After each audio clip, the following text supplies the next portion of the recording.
వచ్చామంటే మిమ్మల్ని కలవకుండా వెళ్ళేవాడిని కాదు పూర్వం. ఈ మధ్య ఈ కరోనా గొడవ ఇవన్నీ వచ్చిన తర్వాత మీతోటి కాంటాక్ట్ తగ్గింది. మీడియాతో కాంటాక్ట్ తగ్గకపోయినా విజయవాడ మీడియాతోటి,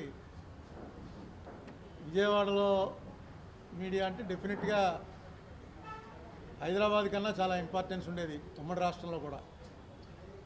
మరి ఎందుకో తెలియదు కానీ ఇక్కడ అన్ని పేపర్లు ప్రింటింగు పబ్లిషింగ్ ఇక్కడి నుంచి ఉండటం వల్ల తెలియదు కానీ డెఫినెట్గా విజయవాడ మీడియా అంటే అంత వెటరన్స్, ఎక్స్పీరియన్స్డ్, ఫింగర్ టిప్స్ మీద స్టాటిస్టిక్స్ చెప్పగలిగిన వాళ్ళు ఇక్కడే ఉంటారు. సో విజయవాడ మీడియాతో మాట్లాడటం అంటే చాలా టెన్షన్ ఉంటుంది, చాలా సంతోషం ఉంటుంది. నేను ముఖ్యంగా చెప్పాలనుకున్నది ఏంటంటే, ఈవేళ ఎవరు ఊహించినటువంటి విధంగా దేశంలో పరిణామాలు మారుతున్నాయి. మతం పేరుతోటి ప్రస్తుతం దేశమంతటా జరుగుతున్నది చూస్తుంటే ఎటుపోతున్నాం మనం, అసలు మన బేసిక్స్ ఏంటి, మా సనాతన ధర్మం అని చెప్పుకునేటువంటి మనం, ఇదేనా సనాతన ధర్మం, ఇదేనా మనకి మన గురువులు కానీ లేకపోతే మన దేవుళ్ళు కానీ మన మత గ్రంథాలు అనుకునే పురాణాలు కానీ ఇతిహాసాలు కానీ వేదాలు కానీ ఉపనిషత్తులు కానీ చెప్పింది ఇదేనా, ఎటుపోతున్నాం మనం అనేటువంటి ఒక ఆందోళన నాకైతే ఉంది. ఇది స్లోగా ఈ సోషల్ మీడియాలో వస్తున్నటువంటి క్యాంపెయిన్ ప్రోపగాండా చూస్తుంటే ఎప్పుడు ఇలా లేదు. నిజంగా పాకిస్తాన్ విభజన అప్పుడు కూడా ఇలా ఉండదు. ముఖ్యంగా చదువుకున్న వాళ్ళు, ఒక స్థాయి ఐఏఎస్లో రిటైర్డ్ జడ్జిలో ఇలాంటి వాళ్ళందరూ ఇంత సంకుచితంగా ఎలా ఆలోచించగలుగుతున్నారో అర్థం అవట్లేదు. ఏమిటి మన కల్చరు, ఇదే మన కల్చర్ ఒక్కోసారి అనిపిస్తుంది. ఇంత దారుణంగా మనం థింక్ చేయగలమా అసలు? ఈ దేశం ఏంటి, ఈ దేశానికి ఉన్నటువంటి బేసిక్స్ ఏంటి, ఎందుకు ఈవేళ మనని ప్రపంచమంతా గౌరవిస్తున్నారు, ఎందుకు ఇతర మతాల వాళ్ళు కూడా ఈ కాన్సెప్టే కరెక్టేమో, వీళ్ళ ఆలోచనే కరెక్టేమో అనేటువంటి థింకింగ్లో పడ్డారు, ఎందుకు భగవద్గీత అనేది ప్రపంచవ్యాప్తంగా యూనివర్సల్ స్క్రిప్ట్ అయిపోయింది, యూనివర్సల్ క్లాసిక్ అయిపోయింది. ఇవన్నీ స్లోగా వెనక్కిపోతున్నాయి. ద్వేషం అనేది టాప్ ప్రయారిటీలో పెట్టారు. ఇది నేను బీజేపీ వాళ్ళని తప్పు పట్టను, ఎందుకంటే వాళ్ళేమో దాచుకోలేదు, వాళ్ళ ఎజెండా అది. వాళ్ళు right from the beginning Pakistan విడిపోక ముందు నుంచే సావర్కర్ గారు కానీ గోల్వాల్కర్ గారు కానీ వాళ్ళకు ఉన్నటువంటిది క్లియర్గా ఉంది. వాళ్ళకి హిందువులు మనం ఫస్ట్ రేట్ సిటిజన్స్ ఉండాలి, మిగతా వాళ్ళు సెకండ్ రేట్ సిటిజన్స్గా ఉండాలి, ఈ సమాన హక్కులు ఇవి కరెక్ట్ కాదు అని వాళ్ళు ఆయన బుక్కే రాశారు. గోల్వాల్కర్ గారి బుక్ ఉంది, బంచ్ ఆఫ్ థాట్స్. దాన్ని తెలుగులో పాంచజన్యం అని ట్రాన్స్లేట్ చేశారు. అంతకుముందు నేను కూడా ఆర్ఎస్ఎస్కి వెళ్ళేవాడిని. నేను మొట్టమొదటిసారిగా ఆ పాంచజన్యం అనేటువంటి బుక్ ఎర్లీ 70s చదివిన తర్వాత ఎందుకో ఒక ఆలోచన పుట్టింది, ఇది సూట్ అవదేమో, ఇది మన దేశానికి కరెక్ట్ కాదేమో. మీరు కూడా ఒకసారి బంచ్ ఆఫ్ థాట్స్ ఇప్పుడు మళ్ళీ కొత్తగా ఎడిషన్ వచ్చింది, ఒకసారి చదవండి. అది వాళ్ళకి అసలు యాక్చువల్గా గాంధీ గారు చెప్పిన మాటలు మిగతా భారతదేశానికి ఎలాగో గోల్వాల్కర్ గారివి ఆర్ఎస్ఎస్ వాళ్ళకి బీజేపీ వాళ్ళకి ఒక వేదము లేకపోతే భగవద్గీత బైబిలో అలాగే దాన్ని ట్రీట్ చేస్తారు. ఆయన అందులో క్లియర్గా చెప్పాడు, ఈ దేశానికి 3 శత్రువులు, ముస్లింలు, క్రైస్తవులు, సామ్యవాదులు, సోషలిస్టులు. సోషలిస్ట్ ఫిలాసఫీకి పూర్తి వ్యతిరేకం క్యాపిటలిస్టిక్ ఐడియాలజీ వాళ్ళది. నెక్స్ట్ ముస్లిమ్స్, క్రిస్టియన్స్, దానికి సావర్కర్ గారు చెప్పిన డెఫినేషన్ ఏంటంటే వాళ్ళది కూడా ఇక్కడే పుట్టారు కదండి, వాళ్ళ మాతృభూమి ఇదే కదా అంటే మాతృభూమి కాదు, పితృభూమి. పితృభూమి అంటే అర్థం ఏంటంటే వాళ్ళ పుణ్యక్షేత్రం ఇక్కడ ఉండాలట. ముస్లింలకి మక్కా పుణ్యక్షేత్రం, క్రైస్తవులకి జెరూసలేం పుణ్యక్షేత్రం, కాబట్టి వాళ్ళు మన వాళ్ళు కాదు, ఇక్కడ పుణ్యక్షేత్రం ఉండాలి ఇదే ఆయన ఒక డెఫినేషన్ చెప్పారు. దాన్ని ఇంతకాలం తేడా ఎక్కడొచ్చిందంటే ఆర్ఎస్ఎస్ వాళ్ళు ఎప్పుడూ వాళ్ళ ప్రిన్సిపల్ నుంచి డైవర్ట్ అవ్వలేదు, అసలు డివియేట్ అవ్వకుండా వచ్చారు. మీరు పెద్దవాళ్ళందరికీ గుర్తుండి ఉంటుంది, 77 ఎలక్షను జయప్రకాష్ నారాయణ సమక్షంలో మొత్తం అన్ని పార్టీలు రద్దు చేసి మేమంతా జనతా పార్టీ అయిపోతున్నాం. ఇప్పటివరకు మాకున్నటువంటి అన్ని ఫిలాసఫీలు పక్కన పెడుతున్నాం. మేము జనతా పార్టీగా ఈ ఇందిరాగాంధీ కాంగ్రెస్ పార్టీని మేము దాన్ని క్లోజ్ చేస్తాం అని చెప్పి ఎలక్షన్లకు వచ్చారు. ఇందిరాగాంధీని రాయ్బరేలీలో కూడా ఓడించారు. 77లో నెగ్గినటువంటి జనతా పార్టీ ఎందుకు విచ్ఛిన్నమైపోయింది ఒకసారి మీలాంటి వాళ్ళు పెద్దలకు అందరికీ తెలుస్తుంది. బీజేపీ గొడవే. వీళ్ళందరూ కూడా, అందులో మంత్రులందరూ కూడా ఆర్ఎస్ఎస్కి నిక్కరేసుకుని వెళ్ళారు. వాజ్పేయి గారు, అద్వానీ గారు. ఇదేంటా మనం అన్ని పార్టీలు మర్చిపోయి మనం అంతా ఒకటి అనుకున్నాం కదా, మళ్ళీ మీరు ఎక్కడికి వెళ్తున్నారు ఏంటంటే దాన్ని మేము వదలమండి, ఈ పార్టీని వదిలేస్తాం కానీ దాన్ని వదలం. పడిపోయింది గవర్నమెంట్. బ్రహ్మాండమైన మెజార్టీతో వచ్చిన ఆల్టర్నేటివ్ అనుకున్నది పడిపోవడానికి ప్రధాన కారణం వాళ్ళ తప్పన్నం, వాళ్ళ ప్రిన్సిపల్ మెయిన్. 89లో బీపీ సింగ్కి సపోర్ట్ చేశారు. సపోర్ట్ చేసి ఈ బాబ్రీ మసీద్ యాత్ర ఒకటి పెట్టారు, రామ జన్మభూమి యాత్ర. ఆ యాత్రలో అద్వానీ గారిని లల్లు యాదవ్ అరెస్ట్ చేయగానే ఆ గవర్నమెంట్ పడిపోయింది. వాళ్ళైతే చాలా క్లారిటీగా ఉన్నారు, కానీ ఈవేళ వాళ్ళకి సపోర్ట్ చేస్తున్న వాళ్ళు ఆ క్లారిటీ లేదు. ఎందుకంటే ఆశ్చర్యపోతున్నాను నేను, కాంగ్రెస్లో పుట్టి కాంగ్రెస్లో పెరిగి కాంగ్రెస్లో అనేక పదవులు చేసిన వాళ్ళకి ఈవేళ బీజేపీలోకి వెళ్ళిపోతున్నారు చాలా సింపుల్గా. నిన్న మొన్న ఒక పెద్ద పోస్టర్ ఒకటి వచ్చింది హైదరాబాద్లో, ఒక ఆయన వేసాడు పోస్టర్, నేను రాజకీయాల్లోకి రావాలనుకుంటున్నాను, ఒక ఫోటో వేసాడు. నన్ను ఏ పార్టీలో చేరమంటారు? Number 1 TRS, number 2 BJP, number 3 Congress. Public poll పెట్టట, నన్ను ఏ పార్టీలో చేరమంటారు చెప్పండి అని. హైదరాబాద్ అంతా వచ్చేటి పోస్టర్లు ఎవరో నిన్న వాట్సాప్లో పంపారు. అంటే అసలు ఐడియాలజీ అనేది లేదు. కాంగ్రెస్లో ఇంతకాలం ఉండి, కమ్యూనిస్ట్ పార్టీలో ఇంతకాలం ఉండి, సరే కమ్యూనిస్ట్ పార్టీలో అంటే అసలు వాళ్ళు మెంబర్షిప్ ఇవ్వరు, అందుకని అందులో చాలా తక్కువ మంది ఉంటారు, అందులోంచి బయటికి వెళ్ళేవాళ్ళు చాలా తక్కువ మంది ఉంటారు. కాంగ్రెస్లోంచి వెళ్ళిపోయి డైరెక్ట్గా ఇక్కడ చాలా కీలకమైన పదవులు చేసిన వాళ్ళు వెళ్ళి బీజేపీలో జాయిన్ అయిపోతున్నారు. కేంద్ర మంత్రులు, రాష్ట్ర మంత్రులు స్థాయి వాళ్ళు. ఏంటంటే ఇంక కాంగ్రెస్కి ఫ్యూచర్ లేదండి, అందుకని బీజేపీలోకి పోతున్నాం. మీరు తెలుగుదేశంలోకి వెళ్ళండి, వైఎస్ఆర్సీపీలోకి వెళ్ళండి, ఏ పార్టీలోకి వెళ్ళండి పర్వాలేదు, కానీ ఒక స్ట్రిక్ట్ ఐడియాలజీ ఉన్నటువంటి పార్టీలోకి వెళ్తున్నప్పుడు దాంతో మీరు ఏకీభవిస్తే వెళ్ళండి. వాళ్ళు చెప్పినటువంటి మాటలతో మీరు ఏకీభవిస్తే తప్పులేదు, నేనేం వాళ్ళ తప్పంట్లా. వాళ్ళు రిజిడ్గా వాళ్ళ ప్రిన్సిపల్ని పట్టుకుని ఉన్నారు. మీరు వెళ్ళి జాయిన్ అయ్యి దాన్ని ఏదో పదవి వస్తుందని వెళ్తాం వల్ల దేశానికి ప్రమాదం ఏమో అది ఆలోచించండి. ఏం ప్రమాదం లేదండి, బీజేపీ వాళ్ళు చెప్తుందే కరెక్టు. ఈ దేశంలో ఈ మనమే ఉండాలి తప్ప ఈ ముస్లిమ్స్ క్రిస్టియన్స్ వీళ్ళకి కరెక్ట్గా ఉండడానికి వీల్లేదు, వీళ్ళకి ఎందుకు ఇవ్వాలి మనం రైటు అనే ఆలోచనే మీదైతే ఏం తప్పులేదు. కానీ ఈవేళ వెళ్తున్న వాళ్ళు ఎవ్వరూ ఆలోచన కాదు, ఏదో పదవి వస్తుందనో ఇప్పుడు లేకపోతే గవర్నమెంట్ ఉందనో వెళ్తున్నారు. అది మాత్రం నేను కోరుతున్నది ఏంటంటే చాలా తప్పు చేస్తున్నారు మీరు నమ్మి వెళ్తే తప్పులేదు. ఎందుకంటే ఈవేళ దేశంలో 3 ఫిలాసఫీలు, ఈవేళ కాదు ఈ దేశానికి స్వాతంత్రం వచ్చినప్పటి నుంచి కూడా.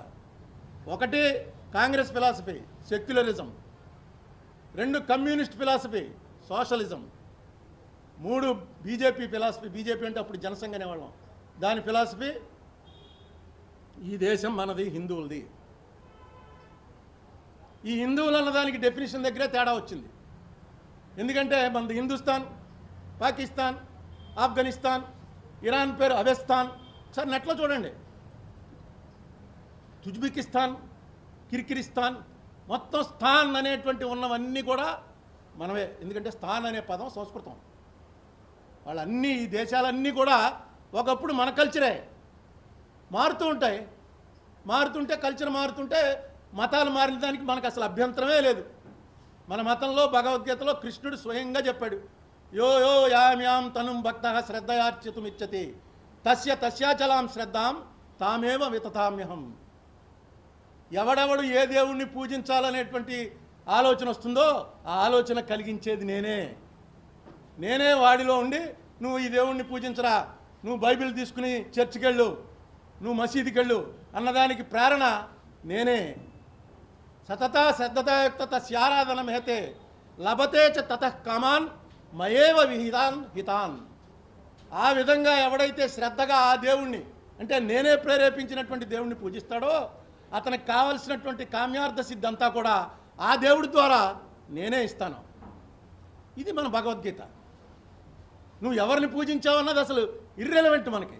అహం బ్రహ్మస్మి, నేనే దేవుడిని అన్నదే శంకరాచార్య చెప్పింది. నువ్వే దేవుడివి, దేవుడికి నీకు తేడా లేదు. ఆ రీచ్ అవ్వటం ఎలాగా అన్నదే భగవద్గీత చెప్పినా, పురాణాలు చెప్పినా, ఉపనిషత్తులు చెప్పినా నేనే దేవుళ్ళు అన్న ఫీలింగ్ సరిపోదు. నిజంగా దేవుళ్ళు అవ్వాలంటే ఏం చేయాలన్నది 1,000,000 శ్లోకాలు ఉన్నాయట దొరికినవి. మనకి దొరికినవి 1,000,000 శ్లోకాలు. ఎలాగా అంటే ఉపనిషత్తులు కానీ మనకు సంబంధించినవి అన్నీ లెక్కేస్తే 1,000,000 శ్లోకాలు దొరికేయట. ఎవరు మన మతం గురించి ఇది ఎలా ఉండాలి అని చెప్పగలిగిన వాళ్ళు ఎవరు? ఈవేళ మసీదుల దగ్గర అన్ని చోట్ల తవ్వితే శివలింగాలు వస్తున్నాయి, లేకపోతే విగ్రహాలు వస్తున్నాయి. మా రాజమండ్రిలో, మీ విజయవాడలో కూడా నదీ తీరాల్లో ఎక్కడ తవ్వినా సరే 10 అడుగులు లోపలికి వెళ్తే ఖచ్చితంగా ఉంటాయి. మా రాజమండ్రిలో కోట్లింగాలని ఉండేది, కొట్టుకుపోయి అక్కడక్కడ ఉంటాయి. ఎక్కడ తవ్వినా ఉంటుంది. అక్కడతో ఆగదు ఇది, ఇంకా తవ్వమంటారు కిందకి. ఇంకా తవ్వితే బౌద్ధ ఆరామాలు ఉంటాయి, ఇంకా తవ్వితే జైన తీర్థంకర్ల విగ్రహాలు ఉంటాయి. నిన్న వెళ్ళొచ్చాను నేను మా రాజమండ్రి అవతలొడ్డు కుమారదేవం అని గోదావరి ఒడ్డు. అక్కడ 20వ తీర్థంకరుడు ఆయన విగ్రహం ఉండేదిట. ఆ విగ్రహం తీసి పక్కనెట్టేసి శివలింగం పెట్టారు. జైన తీర్థంకరుడిది రాజస్థాన్ నుంచి జైన్లు వచ్చి పెట్టరు కదా, అంటే మన వాళ్ళే ఆ టైంలో జైన మతాన్ని ఆశ్రయించారు, ఆ విగ్రహం పెట్టుకున్నారు. తర్వాత ఆ విగ్రహం తీసేసి పక్కన పెట్టి ఓ శివలింగం పెట్టారు, శివాలయం చేశారు. ఆ విగ్రహాన్ని 5 ఏళ్ల క్రితం రాజమండ్రిలో జైన్లు వెళ్ళి, ఏమంటే మేము ఈ విగ్రహంతో పక్కన గుడి కట్టుకుంటాం, మీకు ఏమైనా అభ్యంతరమా అని ఊరు వాళ్ళని అడిగారు. అబ్బాయి మాకేం అభ్యంతరం లేదు, మీరు కట్టుకోండి అన్నారు. ఆ పక్కనే వాళ్ళు ఆ తీర్థంకరుడు విగ్రహం అంతా బాగు చేయించి వాళ్ళు ఒకటి కట్టుకున్నారు. ఆ కట్టుకున్న రోజు మొన్న వచ్చింది 5వ వార్షికోత్సవం, నన్ను పిలిచారు. వెళ్తే దాని చరిత్ర అంతా చెప్పారు. అలాంటివి ఓన్లీ ఈస్ట్ గోదావరి డిస్ట్రిక్ట్లో వీళ్ళు ఐడెంటిఫై చేసినవి 32 ఉన్నాయి. 32 ఆలయాల్లో పక్కన పెట్టేసి తీర్థంకరుడు విగ్రహాలు ఉంటాయి. క్లియర్గా ఆ విగ్రహం మీద రాసి ఉంటుందన్నమాట.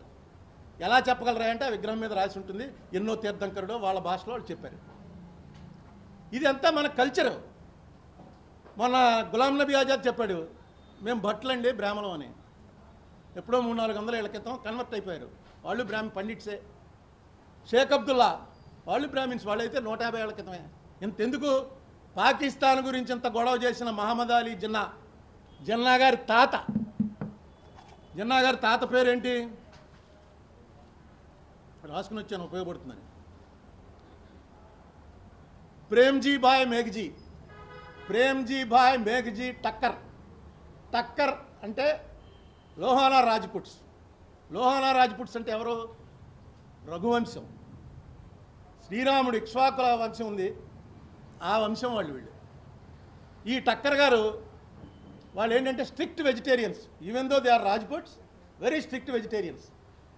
ఈ టక్కర్ గారు ఏం చేశాట, చేపల వ్యాపారం చేశాట. చేపల ఎక్స్పోర్ట్ చేశాడో ఏం చేశాడో, సముద్రం ఒకటి కదా గుజరాత్ ఏరియా. చేపల వ్యాపారంలో విపరీతంగా సంపాదించాడు. సంపాదించిన అతను చేపల వ్యాపారం చేస్తున్నాడని చెప్పి వెలేస్తే కొంచెం పెద్దవాడే, నా వయసు వచ్చిన తర్వాత అనిపించింది, ఏంటి మా నాళ్ళు ఎవరో పలకరించరో, పెళ్ళిళ్ళకి పిలవరో, దేనికి పిలవరని వెళ్ళి ఆ కుల పెద్దలను రిక్వెస్ట్ చేశాడు.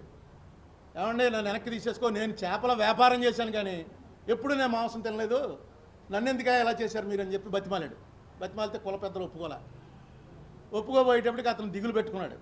ఈ దిగులంతా కొడుకు చూస్తున్నాడు. ఆ కొడుకు ఎవరు? కొడుకు జీనీ అని పిలిచేవారట వాడిని. జీనీ అంటే అర్థం ఏంటంటే బక్కగా ఉన్నాడు, మనం రే బక్కడా అంటాం, అలా జీనీ. ఆ జీనీ అనే ఆయన పిలిచేవారు కొడుకుని. ఆ కొడుకు తండ్రి పడుతున్న బాధ అంతా చూసి ఇస్లాంలోకి వెళ్ళిపోయాడు. ఎందుకంటే వాళ్ళు వెంటనే కావలించేసుకుంటారు, ఇలా 3 సార్లు కావలించుకుంటారు. ఒక్కసారి నేను ఇస్లాంలోకి వచ్చాను అన్న తర్వాత నీ కులం ఏంటి, వ్యవహారం ఏంటి మొత్తం పక్కపోతాయి. ఇక్కడి నుంచి నువ్వు నేను అంతా బ్రదర్సు కావలించుకున్న తర్వాత.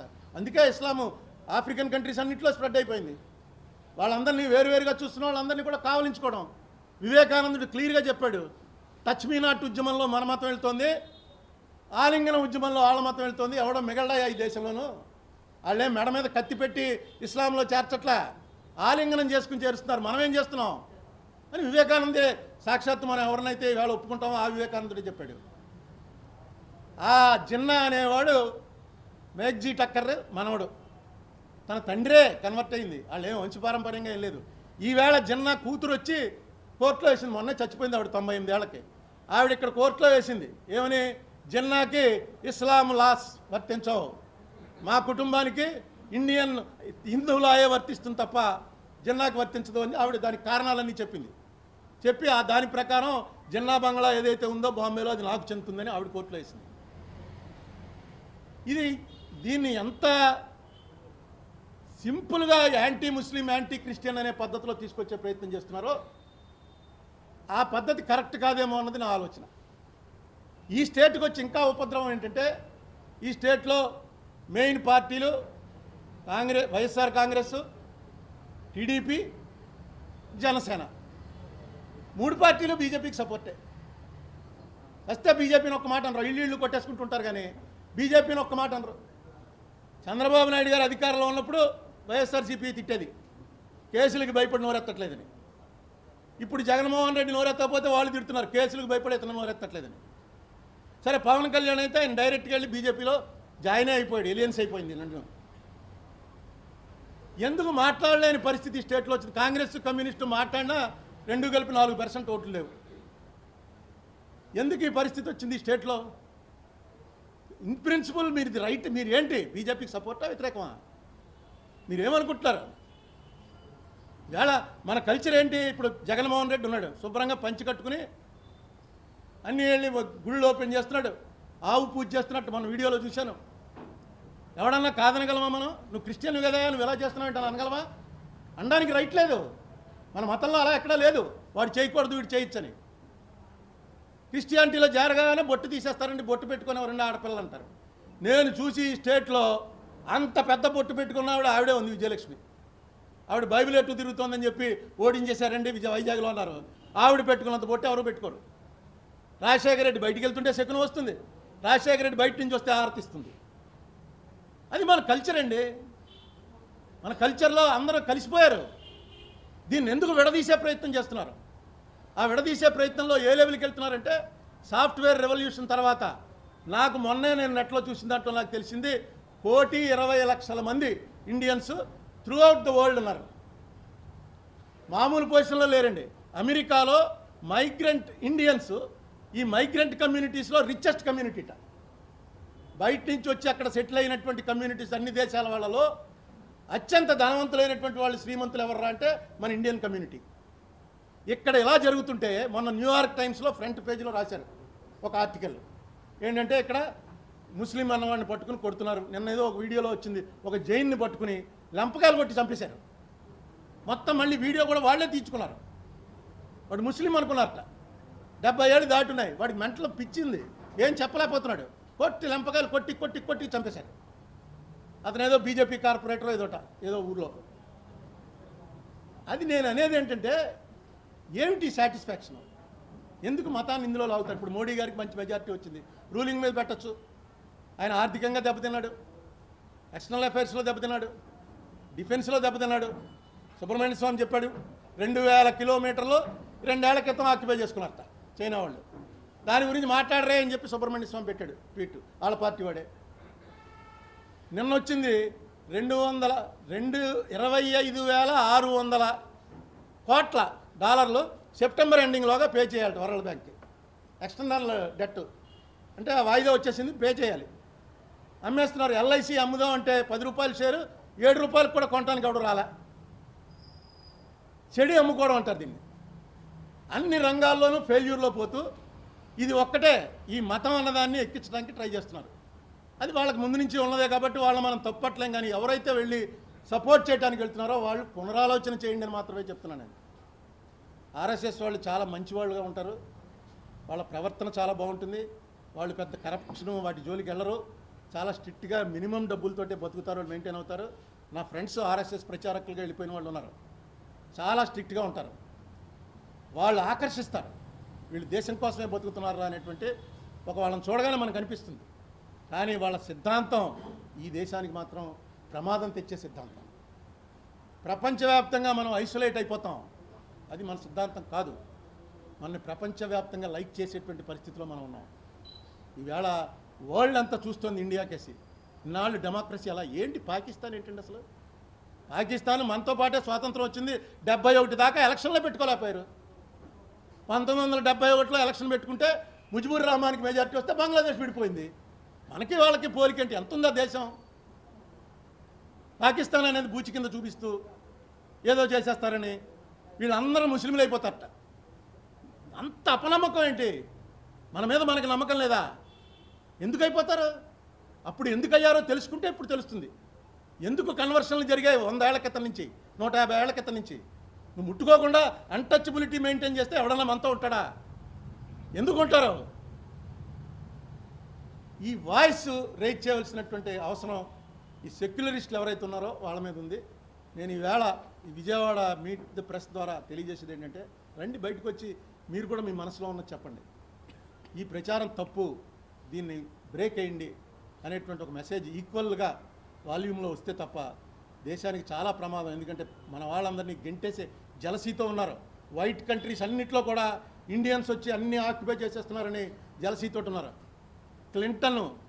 క్లింటన్ టైంలోనే ఆయన ఒక ఎక్కడికో స్టేట్కి వెళ్ళి గవర్నర్ మీటింగ్లో చెప్పాడు, రాబోయే రోజుల్లో మీ జాబ్స్ అన్నీ కూడా ఇండియా అనే దేశం నుంచి వచ్చిన వాళ్ళు ఆక్యుపై చేసుకోబోతున్నారు, జాగ్రత్తగా చదువుకోండి అని స్టూడెంట్స్ని అడ్రస్ చేస్తూ చెప్పాడు. ఇది 2020లో, 2020 కాదు 2000లో చెప్పాడు. అది నిజమవుతోంది. ఇప్పుడు మన వాళ్ళ ముందు ఆగట్లేదు ఎవరును. ఎందుకంటే డెస్క్ జాబులకి మన ఎక్స్పర్ట్లు, రెంచ్ జాబులకి ముక్కు తప్పడ వాళ్ళు ఎక్స్పర్ట్లు. చైనా, జపాన్ వాళ్ళందరూ కూడా ఇండస్ట్రియల్ రెవల్యూషన్లో బాగా బాగుపడ్డాయి దేశాలు. ఇప్పుడు ఈ కంప్యూటర్ వచ్చిన తర్వాత ఎన్ని గంటలు నువ్వు కూర్చుని పని చేయగలవు అన్నదే మెయిన్. మన వాళ్ళు హాయిగా ఏసీ వేసుకుని టేబుల్ వేసి కూర్చుంటే భోజనం కూడా మర్చిపోయి కొత్త ప్రయోగాలు చేస్తూనే ఉంటారు. ప్రపంచంలో ఉన్న పెద్ద అనుకున్న మైక్రోసాఫ్ట్ మనవాడే చూస్తున్నాడు, గూగుల్ మనవాడే చూస్తున్నాడు. మొన్న లిస్ట్ పెట్టారు 11 మంది. ఈ 11 మంది సీఈఓలుగా ఉన్నదాన్ని మొత్తం కలిపితే వరల్డ్లో ఉన్న మొత్తం వరల్డ్ జీడిపిలో 30% జీడిపి లెక్కకి 11 మంది మనవాళ్లే. 11 మంది ఇండియన్స్, అందులో 6 సౌత్ ఇండియన్స్. ఈ పరిస్థితిలో వెళ్ళిపోతున్నాం మనం. ఇప్పుడు ఈ మతం అనేది ఒకటి తీసుకొచ్చి పెడితే మాత్రం ఎలాగ వీళ్ళని ఐసోలేట్ చేసి దేశం నుంచి పంపించేయాలా అనేటువంటి ఆలోచన ఉన్నటువంటి శక్తులు ఏవైతే ఉన్నాయో వాళ్ళకి మనం బలం ఇస్తున్నాం. ఇది వాళ్ళ దేశంలో చేసినట్టే మనం చేస్తామని. దయచేసి ఈ ఆలోచనల నుంచి బయటపడవలసిందిగా బీజేపీ వాళ్ళని నేను కోరను. వాళ్ళ ఆలోచనలోనే ఉంటారు. చేరేవాళ్ళు మాత్రం స్పష్టతతో ఉండండి. ఎస్, ఇది కరెక్ట్ అరుణ్ కుమార్ చెప్పి, ఎందుకంటే ఇది డెమోక్రసీ. 51% ఆఫ్ ద పీపుల్ కనుక అదే కరెక్ట్ అనుకుంటే అదే ప్రివేల్ అవుతుంది. కరెక్టా కాదా ఆలోచించి చేయమని మాత్రమే నేను విజ్ఞప్తి చేస్తున్నాను. Thank you.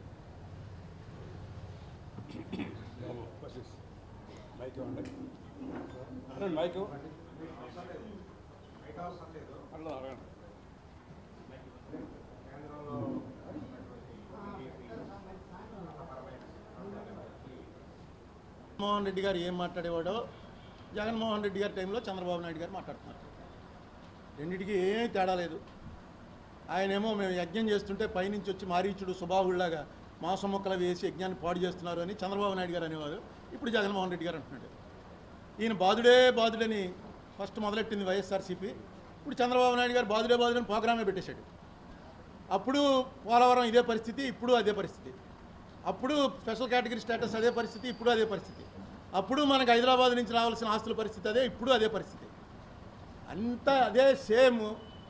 మారింది ఏంటంటే ఓన్లీ ఆ వైఎస్ఆర్సీపీ అన్నది మారింది. పెద్దగా తేడా ఏం లేదు. ఈయన సరే జగన్మోహన్ రెడ్డి గారు ఇప్పటివరకు ఎవరో చేయని ప్రయోగం ఒకటి చేస్తున్నాడు. అదేంటంటే ఎవరైతే నాకు ఓటు వేస్తారని నమ్మకం ఉందో వాళ్ళకి చేయవలసినవన్నీ చేద్దాం, ఎవరైతే ఓటు వెయ్యరు అనుకున్నామో వాళ్ళని ఎండబెట్టేద్దాం, ఏమైతే అది అవుతుంది, ఈ ఓట్లు నాకు వస్తాయి కదా అని క్యాలిక్యులేషన్లో వెళ్తున్నాడు. అయితే అది సక్సెస్ అవుతున్నా ఇప్పటివరకు నాకు తెలిసి ఇండియాలో అక్కడ జరగల.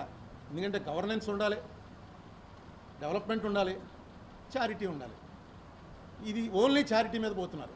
ఏమన్నా అంటే మేము ఇంత డబ్బు ఖర్చు పెట్టామని చెప్తున్నారు, లెక్కలు చూపిస్తున్నారు. ఎక్కడో సప్పో చేసి తీసుకొచ్చి మీకు ఇస్తున్నానా లేదా, ఎందుకు అలా ఏడుస్తారు వాళ్ళు అని ఈయన అంటాడు. వీళ్ళేమో రోడ్లు పాడైపోయి అవి పాడైపోయి అంటారు. కానీ మేము వస్తే ఇది ఇవ్వం అని చెప్పే దమ్మే ఎవరికి లేదు. ఇంకా పెంచుతారు. రేపు ఆయన 3000 ఇస్తున్నాడు, నేను 5000 ఇస్తాను. ఆయనేమో ఇంటి పట్టుకొచ్చి ఇస్తున్నాడు, నేను ఇంటి పట్టుకొచ్చి కల్లో కనబడిస్తాను. ఇలా పెంచుకుంటూ పోతారు తప్ప ఇది జరగదు అని, నేను ఇది ఆపుతాను అని చెప్పేవాడు ఎవడో లేడు. దమ్ము లేదు. ఒక పద్ధతిలోకి వచ్చింది. అంటే ప్రజల్ని మోసం చేయక తప్పని పరిస్థితులు క్రియేట్ చేస్తున్నారు. ఎకనామిస్టులు వాళ్ళు కూడా ఏం మాట్లాడట్లేదు. ఏంటంటే కరోనా, ఏమన్నా అంటే కరోనా ఒకటి రెడీగా ఉంది, కరోనా దెబ్బకి ఏం చేస్తామండి అని. నిజమే, జగన్మోహన్ రెడ్డి నేను ఇంతకుముందు అభినందించాను కూడా. కరోనా ఉన్నప్పటికీ ఈ డబ్బులు ఇవ్వటం మాత్రం ఆపలేదు. అందే, దానివల్ల చాలా ఉపకారం జరిగింది నిరుపేదలకి. కానీ ఈవేళ లెక్క వేసుకుంటే వాడు సరిగ్గా ఒక 5 ఏళ్ల క్రితం ఎంత ఉండేదో ఇన్కమ్ ఈవేళ ఈ జగన్మోహన్ రెడ్డి ఇచ్చిన దాంతో సహా లెక్కేసుకుంటే ఇన్కమ్ దానికి సరిపడా లేదు. ఇది 5 ఏళ్ల క్రితం రేట్లు ఈవేళ రేట్లు చూసుకుంటే 4 ఇంతలు పెరిగాయి. విపరీతంగా ఇన్ఫ్లేషన్ పెరిగిపోయింది. చాలా దారిద్ర్య రేఖ దిగున ఉన్నటువంటి వాళ్ళ పరిస్థితి ఏమవుతుందిరా రేపు నా పరిస్థితి అనేటువంటి ఆలోచనలోకి వచ్చేసారు. ఏమో ఒకవేళ ఈ జగన్మోహన్ రెడ్డి ఇచ్చే డబ్బులతోటే బతుకుతున్నాం, ఇతను కానీ పోతే ఈ డబ్బులు కూడా రావేమో అని జగన్మోహన్ రెడ్డికే ఓటేస్తారా? లేకపోతే కాదు ఇంకొకటి వచ్చినట్టయితే నాకు బాగుంటుంది అనుకుని జగన్మోహన్ రెడ్డి దింపేస్తారా? ఈ గ్యాంబుల్లో ఏం జరుగుతుందో చూడాలి. సో గవర్నమెంట్లు గురించి జగన్మోహన్ రెడ్డి గవర్నమెంట్కి చంద్రబాబు నాయుడు గవర్నమెంట్కి పెద్ద తేడా నాకైతే ఏం కనపట్లే. ఎందుకంటే మొట్టమొదట విడిపోయిన తర్వాత మనం మొట్టమొదట చేయవలసిన పని ఏంటంటే మనం విడగొట్టేసి మన సమ్మతి లేకుండా మనం విడగొట్టేసినప్పుడు మనకి ఏమి ఇస్తామన్నారు అవి తెచ్చుకోవాలి ఫస్ట్. దాని గురించి మాట్లాడరు. అది కాకుండా 9th 10th షెడ్యూల్లో క్లియర్గా హైదరాబాద్ నుంచి మనకి ఏమొస్తాయన్నది పెట్టారు. అవి కూడా తెచ్చుకోలేకపోతున్నారు. ఏంటంటే మన పొలిటీషియన్స్ మన అధికారులు అందరికీ కూడా బేస్ హైదరాబాదే. ప్రతివాడి ఆస్తులు హైదరాబాద్లోనే ఉన్నాయి. హెరిటేజ్ హైదరాబాదే హెడ్ ఆఫీసు, భారతీయ సిమెంట్స్ అక్కడే హెడ్ ఆఫీసు, ఈయనవి ఆయనవి అన్నీ కూడా అక్కడే ఉన్నాయి. వాళ్ళని అడగటానికి కూడా వీళ్ళు ధైర్యం చేయరా? మరి ఏంటి నాకు అర్థం అవ్వదు. లీగల్గా రావాల్సిన వాటి గురించి అడగటానికి ఎందుకు భయపడతారో అర్థం అవ్వదు. పోలవరం ఉంది, ఈయన ఏం చెప్పాడు జగన్మోహన్ రెడ్డి, ఎందుకు తీసుకున్నాడు చంద్రబాబు నాయుడు? వాళ్ళు కట్టవలసిన ప్రాజెక్ట్ ఇతనికి ఏంటండి అవసరం? కిక్ బ్యాక్స్ కోసం తీసుకున్నాడు. నేను వచ్చి రాగానే వెంటనే అప్పచెప్పేస్తాను సెంట్రల్గా అన్నాడు. ఈయన ఎందుకు అప్పచెప్పలేదు? ఈయన మళ్ళీ అది తీసుకుంటాడు. వీళ్ళు వాళ్ళకి ఎక్స్ప్లెనేషన్ చెప్పడం ఏంటి? వాళ్ళ తరఫున ఏదో చేస్తుంటే వాళ్ళు వచ్చి క్వశ్చన్లు వేస్తుంటే వీళ్ళు ఆన్సర్లు చెప్పడమా? పోలవరం కట్టవలసిన బాధ్యత, కట్టి అప్పచెప్పవలసిన బాధ్యత May 5th 2014 నాడు మన్మోహన్ సింగ్ గవర్నమెంట్ క్లియర్గా తీర్మానం చేసింది. ఆ తీర్మానంలో ఏ విపత్తులు అయితే ఈవేళ వచ్చేస్తున్నాయో అవన్నీ కూడా మెన్షన్ చేశారు.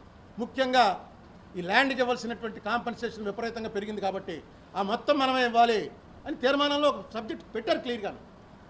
ఒక గవర్నమెంట్ చేసినటువంటి తీర్మానం కనుక నెక్స్ట్ గవర్నమెంట్ చేయకపోతే, ఇంప్లిమెంట్ చేయకపోతే దాన్ని వాళ్ళు మళ్ళీ క్యాబినెట్లో పెట్టి అండూ చేయాలి. ఏం చేయాలి? అది అలాగే ఉంది. వీళ్ళు చేయరు, వీళ్ళు అడగరు. ఏం మాట్లాడను గవర్నమెంట్ గురించి. అందుకే నేను ప్రెస్ మీట్లు కూడా తగ్గించేశాను.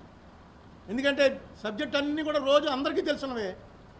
మనకు అతను ఉన్నప్పుడు చంద్రబాబు నాయుడు ఉన్నప్పుడు అయితే ఏదో కొత్త సబ్జెక్ట్ వచ్చేది పెడుతూ ఉండేవాడిని.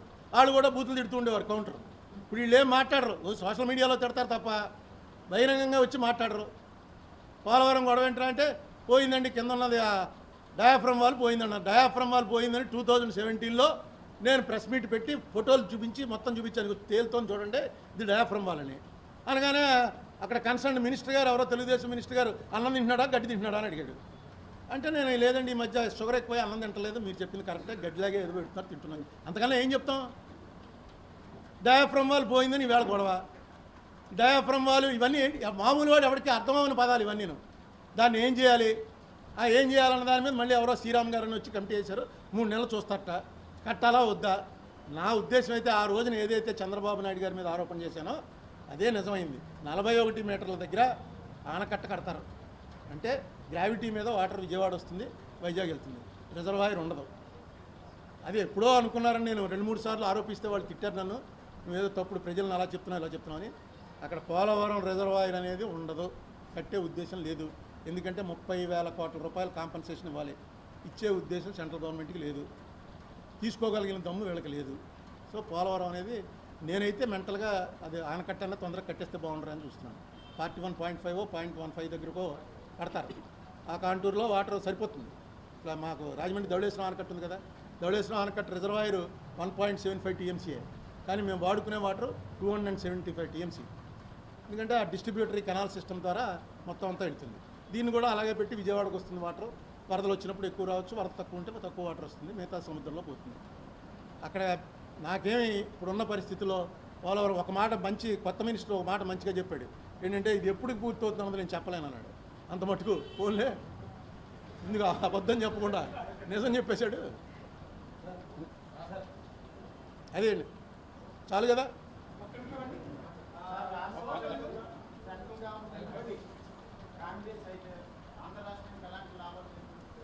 ఎవరండి? కాంగ్రెస్సే కాదండి, ఎనీ గవర్నమెంట్ మినిమం రెస్పాన్సిబిలిటీ ఏంటంటే ఏ ప్రామిస్లు అయితే చేసామో ఆ ప్రామిస్లు ఫుల్ఫిల్ చేయాలి.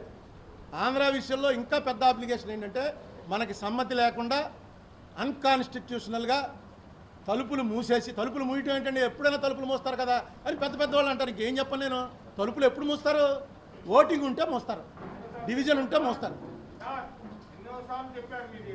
అదే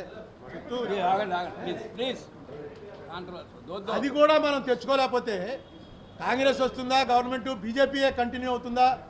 ఎవరైనా సరే ఇమ్మీడియట్గా మనకి చేయవలసింది మన ప్రామిస్లు ఫుల్ఫిల్ చేయటం. ఆ ప్రామిస్లు కూడా మనం అడిగితే పెట్టివి కాదు, ఇవి వీటి వల్ల నువ్వు బాగుపడతావని పెట్టారు. మనం రిలక్టెంట్గానే ఇంకా తప్పనిసరిగా ఒప్పుకొని అలా వచ్చేసాం. నేను కోర్టులో వేసాను, ఇది అడ్మిట్ అవుతుందేమో చూడాలి. మొన్న ఆయన వచ్చాడు, పెద్ద అడ్వకేట్ని పెట్టాం, పెద్ద అడ్వకేట్ గారు వచ్చి మెన్షన్ చేశాడు. రమణ గారు ఏమో ఇస్తే లిస్టింగ్ చేస్తానని అన్నట్ట. మరి రిటైర్ అయ్యే లోపల లిస్టింగ్ చేస్తే డెఫినెట్గా మంచి ఇంట్రెస్టింగ్ డిబేట్ అవుతుంది, కాన్స్టిట్యూషనల్ డిబేట్ కోర్టులో. సోషలిజం అండ్ సెక్యులరిజం గురించి మీరు చెప్పారు. మతతత్వ పార్టీగా బీజేపీ ఉంది సంగతి. ఇదే సెక్యులర్ పార్టీలు కానీ సోషలిజం గురించి పోరాడే కమ్యూనిస్ట్ పార్టీలు మొన్న పరువు హత్య, హైదరాబాద్ జరిగిన పరువు హత్య నాగరాజు గడిపే ఎందుకు మాట్లాడారు? నెక్స్ట్ నిన్న జరిగిన సంఘటనలో మన ఎమ్మెల్సీ అనంతబాబు గారు అరెస్ట్ చేసిన సంఘటనలో కాంగ్రెస్ కమ్యూనిస్ట్ పార్టీ అందరూ ఎందుకు మాట్లాడారు? ఇంకొక విషయం ఏంటంటే సెక్యులరిజం అనేది భారతదేశానికి ఇంతవరకు అవసరమో మీకు చెప్పలేదు. మీకు చెప్పడం చెప్పారు అని చెప్పారు. బాగానే 2 రోజుల క్రితం కేరళలో ఒక చిన్న కుర్రవాడు రోడ్డు మీదకి వచ్చి మీ అంతు చూస్తాం, హిందువుల్ని క్రైస్తవుల్ని మీ ఆఖరి అంత్యక్రియకి మేము తయారు ఒక వార్నింగ్ ఇస్తున్నాడు. అది మీరు గమనించారా? మరి సోషలిజం సెక్యులరిజం భారతదేశానికి కాపాడే పరిస్థితి ఉందని కదా. ఇప్పుడు దాకా బాగానే ఉన్నాం మనం అని అనుకుంటే ఇప్పుడు ఇలా వెళ్ళటం కరెక్ట్. ఇప్పుడు ఎవరో కుర్రాడు వచ్చి అరవటం ఇవన్నీ జరుగుతూ ఉంటాయి, జరగవని నేను అంటలా. ఇప్పుడు ముస్లిం మనకే ఈర్ష్య ఎవడి మీద ఉండాలంటే మనకన్నా బాగుపడిపోయిన మీద వాడి మీద ఉండాలండి. పెట్రోమాస్ లైట్లు బాగు చేసుకుంటూ, ప్యాచ్లు వేసుకుంటూ, టైర్ రీట్రేడింగ్ చేసుకుంటూ, ఏంటి ఒకప్పుడు ఈ దేశాన్ని 500-600 ఏళ్ల పాటు పరిపాలించినటువంటి వాళ్ళు ఇవాళ ఏం చేస్తున్నారు? ఏంటి బాగుంటే పోనీ క్రైస్తవులు ఉన్నారు, ఎవరు క్రైస్తవుల్లోకి వెళ్ళిపోయిన వాళ్ళు? ఈ అన్టచబిలిటీ అనేటువంటి ఈ దరిద్రాన్ని వదులుచుకోవాలంటే ఆ మతంలోకి వెళ్తే పిలిచి బల్లేసి కూర్చోబెట్టి బోధన చేస్తున్నాడు, నాకు అర్థమయ్యే బోధనని అందులోకి వెళ్ళారు. వీళ్ళతోటి మనకి ఎందుకు గొడవ? మామూలుగా ముస్లింకి మీకు గొడవ అంటే ఏం తప్పులేదు. మీకు అతనికి పక్కింటి వాడు గొడవ వచ్చిందనుకోండి, గొడవ ఉండొచ్చు. వాడు ముస్లిం అయిన కారణంగా గొడవ వస్తే అది మంద తప్పు. ఎందుకంటే మనం 85% ఉన్నాం, మనం మెజారిటీ ఉన్నాం. ఇవన్నీ ఈ దేశాలన్నీ కూడా నేను ఇందాక చెప్పిన అవెస్థాన్, ఇరాన్ వరకు మందే ఇవన్నీ. స్థాన్ అనే పేరు సంస్కృతంలోనే ఉంది. ఇవన్నీ మనమే నెమ్మదిగా మారుతున్నాయి, దాన్ని మనం ఎప్పుడు పట్టించుకోలే. అది ఇష్యూ కాదు. నెహ్రూ కానీ గాంధీ కానీ ఇది ఇష్యూ అనుకోలే. అప్పుడు ప్రజలు కూడా వాళ్ళని సపోర్ట్ చేశారు, చిచ్చా ఇది కాదండి ఇష్యూ అని. కానీ ఈవేళ ఎలా వచ్చిందంటే మార్పు కాంగ్రెస్ చేసిన తప్పుల వల్ల కానీ, కమ్యూనిస్ట్ పార్టీ వాళ్ళు సరిగ్గా వాళ్ళ ఐడియాలజీని ప్రజల్లోకి తీసుకెళ్ళలేకపోవటం వల్ల కానీ, మొత్తానికి నామమాత్రం అయిపోయాం. ఈ పార్టీలు వాళ్ళు బలం పుంజుకున్నారు. వాళ్ళ ఆనెస్టీ, వాడు ఏమో సొంత మోడీ గారి మదరెళ్ళి 2000 రూపాయల నోటు కోసం క్యూలో నిలబడడం, అవన్నీ మీడియాలు చూడడం, ఇవన్నీ పనిచేస్తాయి.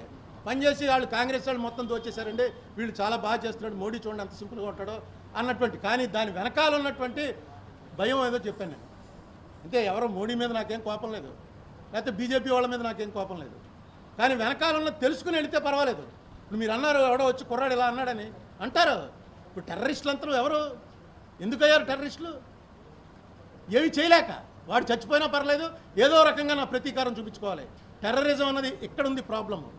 ముస్లింల్లోనో, హిందువుల్లోనో, క్రైస్తవుల్లో లేదు, ఇక్కడుంది ప్రాబ్లం. ఆ ప్రాబ్లంని సెటిల్ చేయాలంటే మనం చేయగలం. ఎందుకంటే మనకు ఆ ఔన్నత్యమైనటువంటి సిద్ధాంతం ఉంది, మన చేతిలో ఉంది, మనం చేయగలం ఖచ్చితంగా. ఏం చేత డైవర్ట్ అవుతున్నాం, చూడాలి ఏమవుతుందో చూడాలి.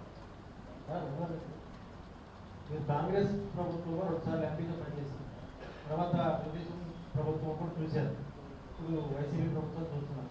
ఇప్పుడున్న పరిస్థితుల్లో మీరు ఏంటి ప్రత్యామ్నాయం ఏంటి? ఇప్పుడున్న రాష్ట్రం ఉన్న పరిస్థితుల్లో రాష్ట్రం అభివృద్ధిగా కానీ లేకపోతే ఇతర అంశాల్లో కానీ గట్టెక్కాలంటే మీరు ప్రత్యామ్నాయం ఉందనుకుంటున్నారా? ఉంటే ఎవరు అసలు ప్రత్యామ్నాయం రాగలరు మీరు? ఎందుకంటే తెలుగుదేశం పార్టీ అధికారంలో ఉన్నప్పుడు కూడా తెలుగుదేశం పార్టీ మీద విమర్శించారు, ఇప్పుడు వైసీపీ కూడా విమర్శిస్తున్నారు. అంటే వాళ్ళ ప్రిన్సిపల్ ప్రాబ్లం వాళ్ళు రాజకీయంగా విమర్శలు చేసుకోవచ్చు. మీరు ఒక మేధావర్గంగా ప్రస్తుతం ఉన్న పరిస్థితుల్లో ఎటువంటి లీడర్షిప్ కావాలి అంటే బాగుంటుంది, ఎవరు చేయగలరు రాష్ట్రం? ఏమండి ఇప్పుడున్న పరిస్థితి అయితే డైరెక్ట్గా 2014 నుంచి డైరెక్ట్ డివిజన్ వచ్చిందండి, కమ్మాస్ వర్సెస్ రెడ్డిస్. అంతకుముందు లేదు.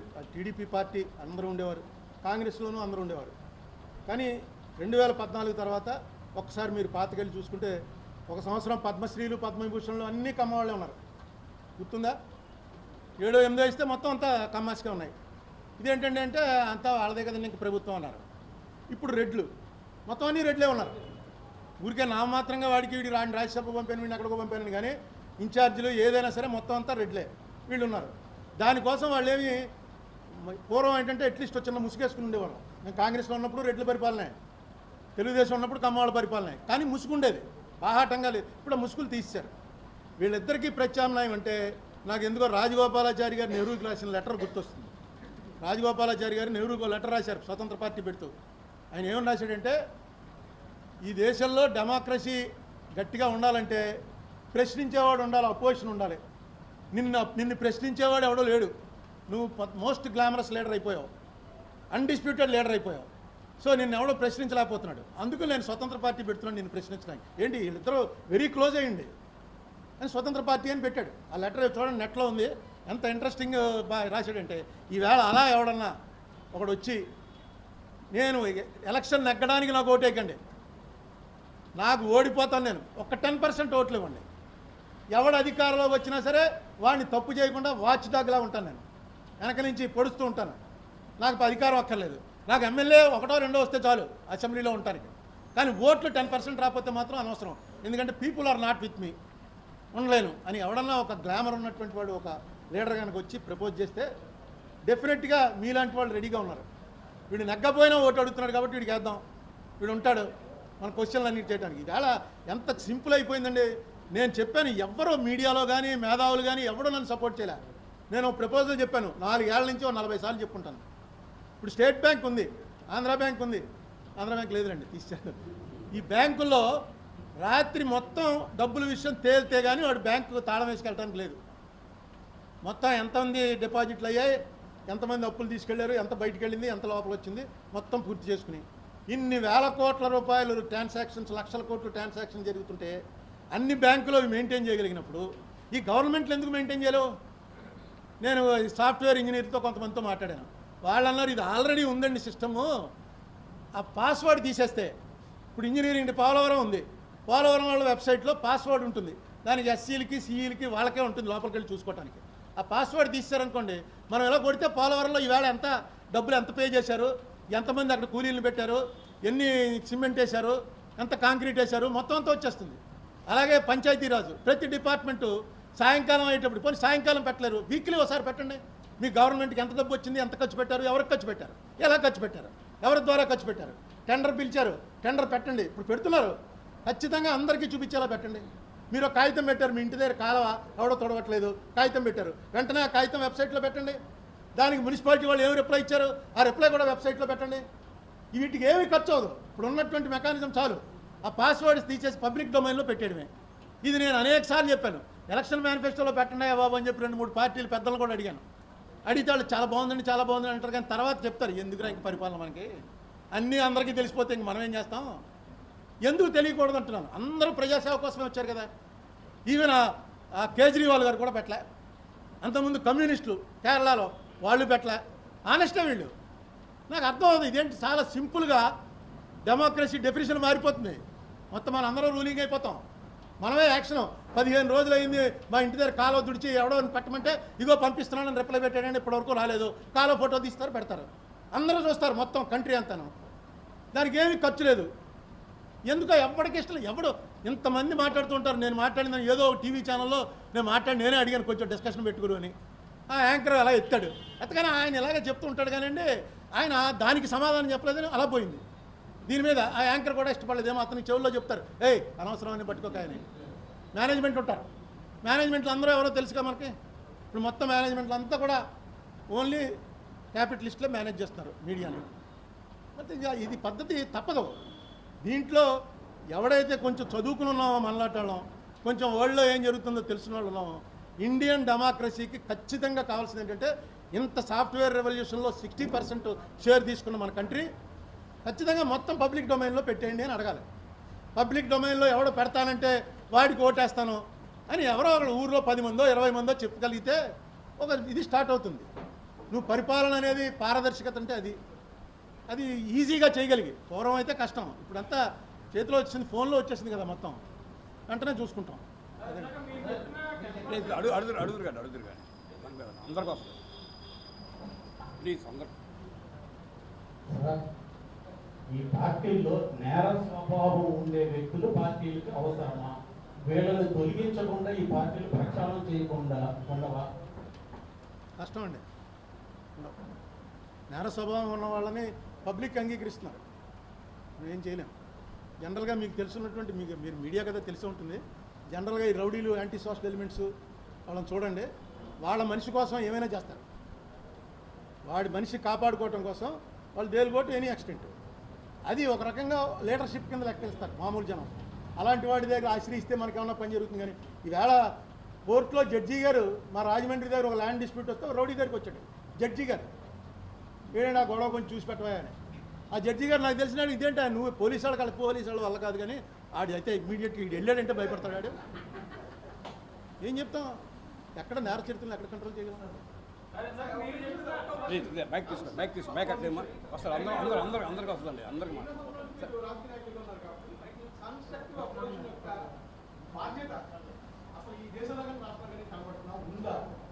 లేదండి, అదే కదా నేను మొట్టమొదటి నుంచి చెప్తుంది. బీజేపీని అపోజ్ చేసేవాళ్ళు లేకే అందరూ బీజేపీలో జాయిన్ అయిపోతున్నారు. అసలు బీజేపీది మతం, ఈ వ్యవహారం, ఈ గొడవ చాలామందికి బీజేపీలో యాక్టివ్గా ఉన్న వాళ్ళకి తెలీదు. అసలు ఈ ఎందుకు వచ్చి గుళ్ళు బద్దలు కొట్టారు? ముస్లిమ్స్ వచ్చి హిందూ దేశం మీద దండయాత్ర చేసి హిందుస్థాన్ మీద మంచి గుళ్ళన్నీ ఎందుకు బద్దలు కొట్టారు చెప్పండి. మీరు ఎవరికైనా తెలుసా ఎందుకు బద్దలు కొట్టారు? గుళ్ళో సంపద ఉంది, ఆ సంపద ఎత్తుకుపోవటానికి ఏమీ లేదండి. గుళ్ళలో సంపదలు ఎప్పుడూ లేవు. కారణం ఏంటంటే అసలు మహమ్మదీయ మతం పుట్టిందే విగ్రహాలు బద్దలు కొట్టడానికి. మక్కాలో 362 విగ్రహాలు ఉండేవి. పూజారుల పేరు ఖురేషీలు. వాళ్ళ సన్నే మహమ్మద్ ప్రవక్త. అతను కూడా ప్రవక్త కాకముందు పూజారుల కొడుకే. అతనికి నాకు దేవుడికి మాకు చెప్పాడు, నాకు క్లియర్గాను, ఇదంతా మోసం, ఈ మోసంలో మనం పాలు పంచుకోకూడదు, ఇవన్నీ బద్దలు కొట్టేయాలి, ఎక్కడైనా సరే విగ్రహం కనిపిస్తే బద్దలు కొట్టండి, అది మోసం అని చెప్పి ఆయన మొదలెట్టాడు. మొదలెడితే తన్ని తగలేశారు. మళ్ళీ 10 మందిని చేర తీసుకుని మళ్ళీ వెళ్ళాడు, మళ్ళీ కొట్టారు. చంపేయలేదు, ఎందుకంటే వాళ్ళ బిడ్డే.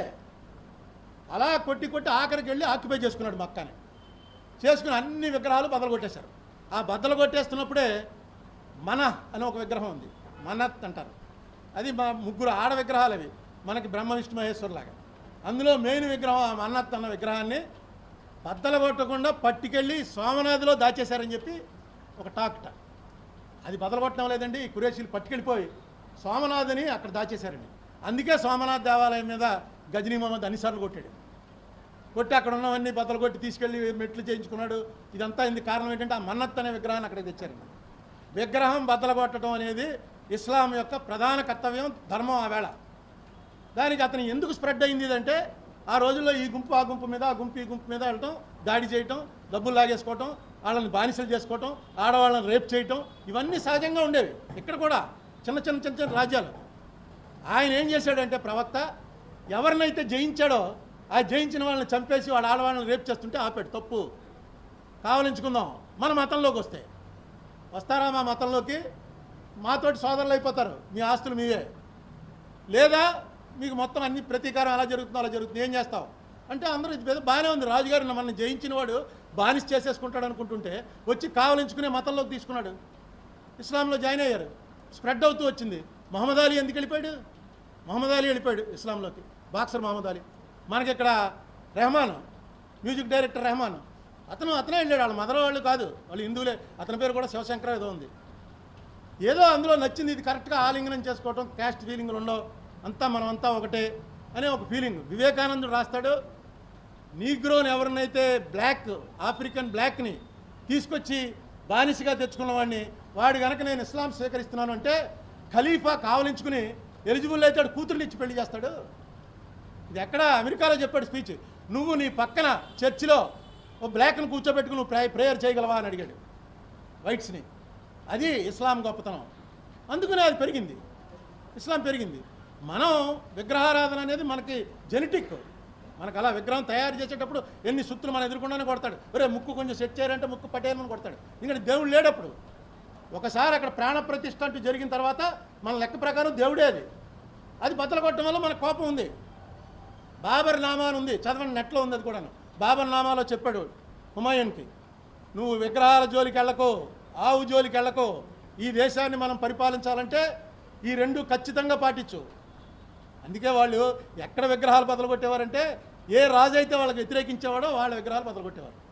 ఔరంగజేబు ఎన్ని విగ్రహాలకి ఎంతెంత డబ్బు పంపించేవాడో, ఎన్ని దీపారాధనలకి ఎంత నూనె పంపించేవాడో మొత్తం బాబు రాజేంద్ర ప్రసాద్ గారు రాశారు ఇండియా డివైడెడ్ అని బుక్ ఒకసారి చదవండి, అవి కూడా నెట్లో ఉంది. అందులో ఔరంగజేబు ఎన్నో కంట్రీస్కి రాజులకి అంటే రాజు సరెండర్ అయిపోయాడు అనుకోండి, వాడితో గొడవ లేదు, వాడు ఆలయాలకి ఈయనే పంపిస్తుండేవాడు డబ్బు. శివాజీ మన లెక్క ప్రకారం శివాజీ చాలా గ్రేట్ వారియర్, అందులో ఎవరికీ అనుమానం లేదు, గ్రేటెస్ట్ వారియర్. అసలు ఈ గెరిల్లా వారు మొదలుపెట్టింది అతను. కానీ ఎవరు అతనికి సపోర్టు? మొఘల్ని ఆపడం కోసం మన గోల్కొండ నవాబును బీజాపూర్ సుల్తాను ఫుల్ ఫైనాన్స్ చేసేవారు శివాజీకి. అది హిస్టరీ అది. ఎందుకంటే వాడు వచ్చే సౌత్లోకి వచ్చేయకుండా రావాల్సిన దారి మరాఠా మీద రావాలి, మరాఠా దగ్గర వీడు కాసి కూర్చుని కొట్టి పారేసేవాడు. వీడికి కావాల్సినవన్నీ కూడా వీళ్ళిద్దరూ ఏర్పాటు చేసేవారు. అతను పెద్ద వారిలో చాలా గొప్ప దాన్ని ఏమంటారు వ్యూహ చతురత ఉన్నటువంటి వాడు శివాజీ. అది ఔరంగజేబే ఆన్ రికార్డు ఒప్పుకున్నాడు. ఔరంగజేబు ఎప్పుడు పంపినా సరే శివాజీ మీదకి రాజ్పుట్స్నే పంపేవాడు, ముస్లింలు ఎవరిని పంపేవాడు కాదు. శివాజీ ఎప్పుడు అటాక్ చేసినా సరే ముస్లిమ్స్ తోటే అటాక్ చేయించేవాడు. ఇవన్నీ రాజనీతిలో భాగం. మనం దానికి మతంగా తిప్పాలి అనుకుంటే అది ఇన్ని వందల సంవత్సరాల క్రితం అయిపోయింది, ఇప్పుడు అవసరమా? దానివల్ల ఏంటి ప్రయోజనం? కానీ మన మతం కూడా అది కాదు. నెక్స్ట్ ఇయర్ ఏం చెప్తాం? మీరు భారతదేశంలో మతం గురించి చెప్పారు, మైక్ తీసేయండి, మాట్లాడండి. మతం గురించి చెప్పారు, దాని గురించి చెప్పారు. భారతదేశం మాత్రం కులం గురించి ఆ కుల నిర్మూలన జరిగితే డాక్టర్ బీఆర్ అంబేద్కర్ గారు చెప్పింది సమస్యలన్నిటికీ పరిష్కారం చాలా వరకు దొరుకుతుంది. ఇలా కులం గురించి ఎందుకు మాట్లాడుతున్నారు? కాంగ్రెస్ పార్టీ కూడా నిర్మూలించలేదు. Secularism different from caste. దాని గురించి చెప్పండి. అదే కాన్షీరామ్ చెప్పాడు, ఈ దేశంలో క్యాస్టే ఉంది కానీ మతం లేదని. అది తప్పని వీళ్ళు ప్రూవ్ చేస్తున్నారు. కాన్షీరామ్ చెప్పింది ఇదే. ఈ దేశంలో అంబేద్కర్ చెప్పినా సరే ఎప్పుడైతే ఇక్కడ మతం కులం పోతుందో అప్పుడే ఈ దేశం బాగుపడుతుంది. కానీ ఇది ఎలాగా? దీనికి ఏంటి ఒకటే మార్గం నేను అనుకోవడం, ఇంటర్ కాస్ట్ మ్యారేజ్లు ఎక్కువ ప్రోత్సహించాలి, చేయాలి. మీ ఇంట్లో మీ ఫ్యామిలీలో ఇంటర్ కాస్ట్ మ్యారేజ్ చేయండి. నేను చేశాను. మా అన్నయ్య, మా తమ్ముడు, నేను మా ముగ్గురు కూతుర్ని కూడా ఇంటర్ కాస్టే చేసాం. ముగ్గురు కూడా బీసీలకి ఇచ్చే పెళ్లి చేసాం. సరే కులాలు పోవాలంటే నా ఉద్దేశంలో అదొక మార్గం, ఆ మార్గంలో వెళ్ళాలి. ఎంతమంది వెళ్తారో చూడాలి. డెఫినెట్గా కులం అనేదే మన దేశానికి పెద్ద బ్రాండ్ అనమాట. మచ్చ మామూలు కొట్టలేదు. అందులో అన్టచబిలిటీ అనేది ఎలా పుట్టిందో ఎన్ని గ్రంథాలు చదివినా దొరకట్లేదు. ఎక్కడ మన మత గ్రంథాల్లో అన్టచబిలిటీ లేదు. ఎక్కడి నుంచి వచ్చింది ఇది? ఏ స్టేజ్లో వచ్చింది? ఎలా వచ్చింది అన్టచబిలిటీ? అదే ఆ కులం నుంచి అన్టచబిలిటీ ఎలా వచ్చింది? నిన్ను ముట్టుకోకూడదు అనేటువంటిది ఎక్కడి నుంచి వచ్చింది? కదా వృత్తిని బట్టి. అంటే ఇప్పుడు షెడ్యూల్ కాస్ట్ ఉన్నారు, వాళ్ళందరూ కూడా ఎప్పటి నుంచో కూడా పొలాల్లో మా అమలాపురం దగ్గర వీళ్ళు ఉన్నారు, భూస్వాములు, షెడ్యూల్ కాస్ట్, పెద్ద పెద్ద పొలాలు ఉన్నవాళ్ళు. వ్యవసాయం చేస్తే వాళ్ళ దగ్గర బియ్యం కొనుక్కుని శుభ్రంగా అందరం తింటాం. బియ్యం కొనుక్కుని తినేటప్పుడు వాళ్ళు ముట్టుకోవట్లేదు. ఎలా అండి? వాడికి తీసుకొచ్చి అన్నీ చేసి పట్టుకొచ్చింది కదా. ముట్టుకుంటేనే ఎక్కడి నుంచి వచ్చింది ఇది? నేను ఈ మధ్య నాకు ఒకటి అనిపిస్తుంది, మనుధర్మశాస్త్రం చదివాను ఈ మధ్య. మనుధర్మశాస్త్రంలో బ్రాహ్మడు అనేవాడు ఎంత నేరం చేసినా సరే వాడిని మాత్రం శిక్షించకూడదట. ఏం చేయాలి రాజు? వాడిని వెంటనే ఊరు నుంచి వెలివేసి ఇంకా ఊళ్ళోకి రాకని బయటికి పంపించేయాలట. నేను అనుకోవడం షెడ్యూల్ కాస్ట్ అందరూ కూడా అలా బయటికి పంపించేయబడ్డ బ్రాహ్మణులు. ఏవి అప్పుడు నేరాలు ఏంటి? భయంకరమైన నేరాలు. ఇంటర్ కాస్ట్ మ్యారేజ్, రాజు చెప్పిన మాటను వ్యతిరేకించడం, ఏది మామూలు మనిషిని చంపేవలసిన నేరాలు అనమాట. చిన్న చిన్న దొంగతనాలు అలాంటి నేరాలు కాదు. మిగతా కులాల వాడు చేస్తే చంపేస్తారు, బ్రాహ్మడు చేస్తే చంపకూడదు కాబట్టి బయటికి పంపించేస్తారు. నాకెందుకు అదే కనెక్ట్ అవుతుంది. వీళ్ళంతలో majority of the scheduled caste Brahmins అయి ఉంటారు అని. నేను ఎంపీగా ఉన్నప్పుడు ఏదో గుడికి వెళ్తే కమిటీ ఉంటుంది, ఆ కమిటీలో అందరం నిలబడి గుళ్ళో దండం పెట్టుకుంటాం. ఒక ఆయన వరుసలో ఒక నార్త్ ఇండియా యూపీ ఎంపీ గారు ఉన్నాడు ముందు. ఆయన చెప్తే ఆయన పేరు చెప్పి భరద్వాజ గోత్రం అని చెప్పాడు. నాది భరద్వాజ గోత్రం. నేను ఈ చివరుండి విన్నాను, చూశాను. ఓహో, భరద్వాజ గోత్రం ఇక్కడ కూడా ఉందన్నమాట అనుకుని నేను కూడా చెప్పి మధ్యాహ్నం భోజనం చేస్తున్నప్పుడు ఆయన పక్కన కూర్చుని మీ పేరు ఏంటండి అంటే పేరు చెప్పాడు. మీ గోత్రం ఏంటంటే భరద్వాజ గోత్రం అన్నాడు. మీ కులం ఏంటి అన్నాను. చమార్స్ అన్నాడు. చమార్ అంటే షెడ్యూల్ కాస్ట్. చమార్ భరద్వాజ గోత్రం, నాది భరద్వాజ గోత్రం. అంటే గోత్రాలు ఉన్నప్పటికీ ఇవి లేవు, ఈ అన్టచబిలిటీ లేదు. మన ఏన్షియంట్ కల్చర్లో అన్టచబిలిటీ లేదు. తర్వాత వచ్చినటువంటి డెవలప్మెంట్ అనమాట. ఇప్పుడు పిల్లి సుభాష్ చంద్రబోస్ ఎంపీ ఉన్నాడు, వీళ్ళు మన వేణుగోపాలకృష్ణ మంత్రి, వీళ్ళందరూ కాశ్యపస గోత్రం. కాశ్యపస గోత్రం అంటే బ్రాహ్మిన్స్, వాళ్ళంతా చెట్టుపల్జీలు. వెనక్కి వెళ్తే మీకు ఆ ఇండియన్ జెనెటిక్ దాంట్లో మనం తీశాడు, దాంట్లో చెప్పాడు జీన్స్ ద్వారా కులం నిర్ధారణ జరగదట. జీన్స్ చూసుకుంటే ఇక్కడ ఉన్న బ్రాహ్మణ జీన్స్ అన్నీ కూడా కాశ్మీరీ ముస్లిమ్స్తో కలుస్తున్నాయట, south India Brahmins. IGIB institute of genoscience and integrated biology ఢిల్లీలో ఉంది. వాళ్ళు పెద్ద బుక్ వేశారు. ఆ బుక్లో వాళ్ళు చెప్పుకొచ్చారు దీనికి దానికి ఏమీ సంబంధం లేదు. ఎవరెవరు మనం వెళ్ళిన కొన్ని అదేది ఆస్ట్రేలియా పక్కన దేశం ఉంటుంది, ఆ దేశం వాళ్ళతో మన జీన్స్ కలుస్తున్నాయట. ఇవన్నీ ఎలా జరిగాయి ఏంటన్నది పరిశోధన తెలియట్లేదు. సో దీన్ని డెఫినెట్గా మీరు చెప్పినట్టుగా కులం అనే దాని ప్రభావం తీసేయలేం, కానీ తగ్గటం స్టార్ట్ అయితే దేశం డెవలప్ అవటం స్టార్ట్ అవుతుంది. అందులో నాకేమీ వేరే ఒపీనియన్ లేదు.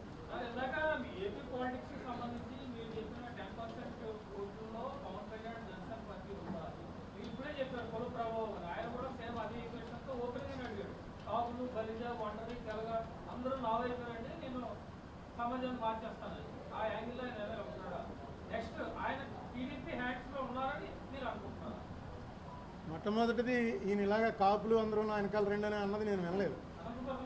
అన్నాడా అంటే చాలా తప్పు. ఎందుకంటే ఒక క్యాస్ట్ తోటి పని జరగదు. ఆటోమేటిక్గా ఉంటారు. కమ్మాళ్ళంతా చంద్రబాబు తోటి ఉంటారు, రెడ్లంతా జగన్ తోటి ఉంటారు, కాపులంతా పవన్ కళ్యాణ్తో ఉంటారు. నగ్గే పరిస్థితి లేదనుకోండి, మొన్న ఎలక్షన్ లాగే ఉంటుంది. 6% వచ్చాయి. మొన్న ఎలక్షన్ ఏమైంది 2019, గెలుస్తాడరా మనవాడు అనుకుంటే చిరంజీవి లాగా 19% వస్తుంది. చిరంజీవి 19 18 కదా, 18% వచ్చింది. సో పవన్ కళ్యాణ్ నెక్స్ట్ పవన్ కళ్యాణ్ చంద్రబాబు తోటి కానీ ఇంకోటితోటి కానీ అండర్ హ్యాండ్ డీలింగ్స్ లేకపోతే ఆ బిలో ది బెల్ట్ వ్యవహారాలు ఉంటాయని నాకు ఆయనకి ఉన్న స్వల్ప పరిచయంలో నాకు అనిపించలా. నాకు పవన్ కళ్యాణ్ అతనికి ఈజ్ ఎ డిఫరెంట్ మ్యాన్. ఈ డబ్బుల దగ్గర అక్కడ కొంచెం లొంగిపోయే మనిషి కాదేమో అని నేను అనుకుంటాను. ఏమో నేను రాంగా రైటా చెప్పలేను, కానీ నాకు ఇచ్చిన ఇంప్రెషన్ అది.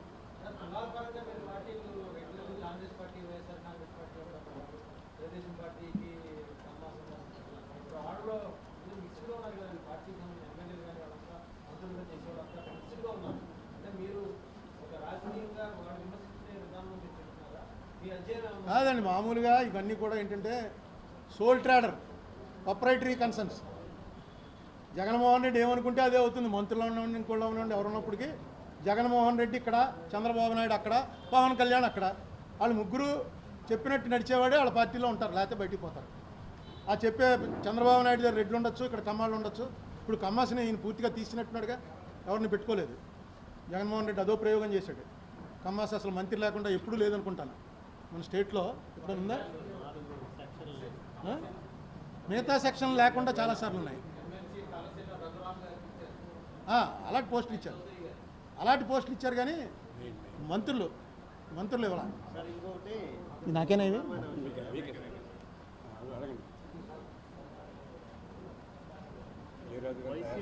YCP MLC east Godavari candidate నేను అరెస్ట్ చేశారు. ఆ ఇష్యూని ఎలా చూస్తారు?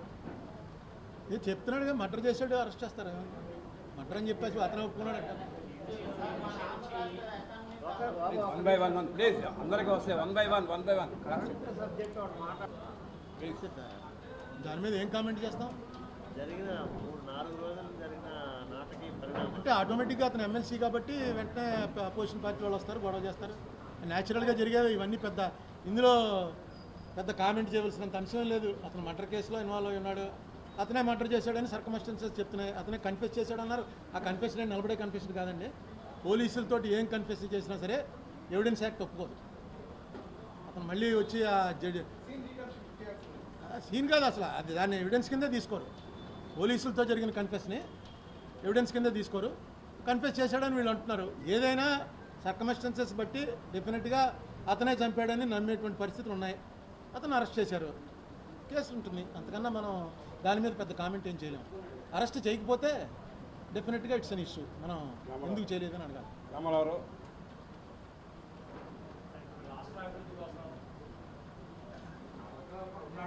అంటే ఆ స్పిరిట్ ఉన్నవాడు కావాలండి. నేను సూచిస్తే వాళ్ళు ఎందుకు నేను సరిపోనండి. సరిపోవాలిగా మనిషి. అతనికి గ్లామర్ ఉండాలి అండి. పెట్టుకుంటారని అనుకుంటున్నాను. అంటే బీజేపీ వాళ్ళు ఎస్ అంటూ పెట్టుకుంటారో లేకపోతే లేదు. బీజేపీ చేతిలో ఉంటుంది. బీజేపీ జగన్మోహన్ రెడ్డి కంటిన్యూ అవ్వాలనుకుంటే ట్రయాంగిల్ ఫైట్, లేదు మనం వదిలేద్దాం ఈ స్టేట్ ఎవరిని ఎక్కితే మనకేంటి అనుకుంటే డైరెక్ట్ ఫైట్. బీజేపీకి గుడ్ బై చెప్పేయడం కూడా చెప్పేస్తారేముంది, అంతే. Too early. కానీ నాకెందుకో రెండే ఉంటాయనుకుంటాను, 3 ఉండవు. ట్రయాంగిల్ ఫైట్ జరగదు, డైరెక్ట్. టఫ్ అవుతుందిగా. జగన్మోహన్ రెడ్డి టఫ్ ఫైట్లోకి వస్తుంది. నచ్చితే నెగ్గేయచ్చు. ఇంకా అప్పుడే చెప్పలేము డెఫినెట్గా. ఓటు చేయాల్సిన పరిస్థితి రాదు అని చెప్పేసి వ్యతిరేక ఓటు గురించి పవన్ కళ్యాణ్ అదే ఆల్రెడీ పవన్ కళ్యాణ్ మాటలను బట్టి, చంద్రబాబు మాటలు బట్టి అర్థమయ్యేది ఏంటంటే బీజేపీ ఒకటే అడ్డంకి, లేకపోతే వాటికి కలిసిపోయినట్టే. బీజేపీ వాళ్ళు ఏం చేస్తారన్నది ఇప్పుడు బీజేపీకి ఏముంది, ఇక్కడ ఎవరిని ఎక్కినా 25 సీట్లు అలవే, ఎవడో నోరెత్తడు. గ్యారంటీగా దాంట్లో క్లారిటీ ఉంది. ఎందుకు మీరు కొట్టుకొని మన పార్టీ మనం 1%, 2% అవుతుంది, మీరు పోటీ చేయండి అని అంటారేమో అనుకుంటున్నాను నేను. అంటే అప్పుడు కలుస్తారు. లేదు మనకి జగన్మోహన్ రెడ్డి ఉన్నాయని ఏమండి, చంద్రబాబు వేస్ట్ అనుకుంటే ట్రయాంగిల్ ఫైట్లోకి వచ్చేస్తారు.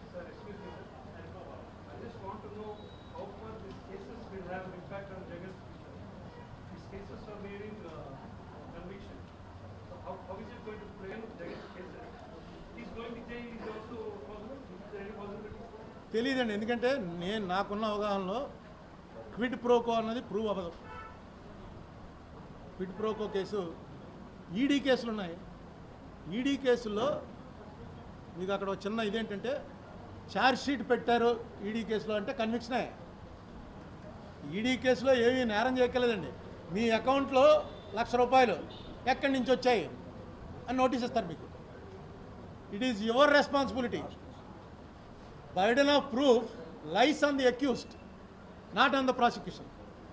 మామూలుగా ఏ కేసులన్నా సరే, క్రిమినల్ కేసు అంటే ప్రాసిక్యూషన్ వాళ్ళు ప్రూవ్ చేయాలి వాడు నేరం చేశాడని. ఈడీ కేసుల్లో అలా కాదండి, డిఫెన్స్ ప్రూవ్ చేసుకోవాలి నేను నేరం చేయలేదని. ఇప్పుడు ఆ ఈడీ కేసుల్లో ఇతను పెట్టిన డబ్బులన్నీ, సూట్ కేసు కంపెనీలోంచి వచ్చిన డబ్బులన్నీ ఎలా వచ్చాయని అడిగారు. అడిగిన దానికి ఏ రోజున విచారణ జరిగితే ఆ రోజున ఇతను కన్విక్షనే, అందులో అనుమానం లేదు. ఆ కన్విక్షన్ ఫైన్ అవ్వచ్చు, జైలు అవ్వచ్చు. జైల్లో సంవత్సరంలోపు జైలు అయితే డిస్క్వాలిఫై అవ్వడు. కేసు వెంటూ స్టార్ట్ అయితే మాత్రం డెఫినెట్గా కేసులన్నీ కూడా కన్విక్షనే. మీకు తెలుగు అర్థమవుతుంది కదా.